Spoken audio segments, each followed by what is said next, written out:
খুবই উদ্বেগ জানাচ্ছি যে নির্বাচনের জন্য যেই লেভেল প্লেইং ফিল্ড থাকার কথা সেই ধরনের লেভেল প্লেইং ফিল্ড কিন্তু আমরা দেখতে পাচ্ছি না।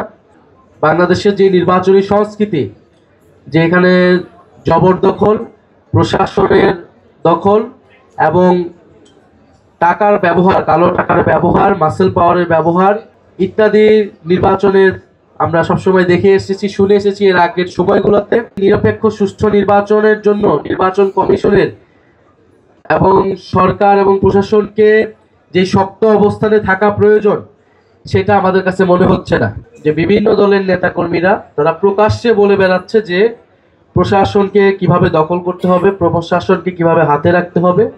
ফলে এবং আমরা এর আগেও বলেছি যে সংস্কার প্রক্রিয়াকে, জুলাই সনদকে কষাকষি করে বাংলাদেশের বিভিন্ন রাজনৈতিক দল, যেই দলগুলো এখন মুখোমুখি দাঁড়িয়েছে, একসময় তারা বন্ধু ছিল, তারা কিন্তু একটা চক্রান্ত করছে।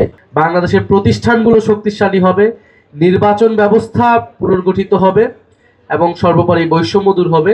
সেই প্রতিশ্রুতিতে যাতে আমরা সকলেই অঙ্গীকারবদ্ধ থাকি এবং বাংলাদেশের প্রশাসন যাতে নিরপেক্ষভাবে কাজ করতে পারে, দায়িত্ব পালন করতে পারে, সেজন্য আমাদের সবাইকে কিন্তু সহযোগিতা করতে হবে। এনসিপি তার অবস্থান পরিষ্কারভাবে ব্যক্ত করেছে যে আমরা এককভাবে 300 আসনে আমরা প্রার্থী দেওয়ার চেষ্টা করছি। আমরা আমাদের নিজেদের রাজনীতি নিয়ে জনগণের কাছে যেতে চাই।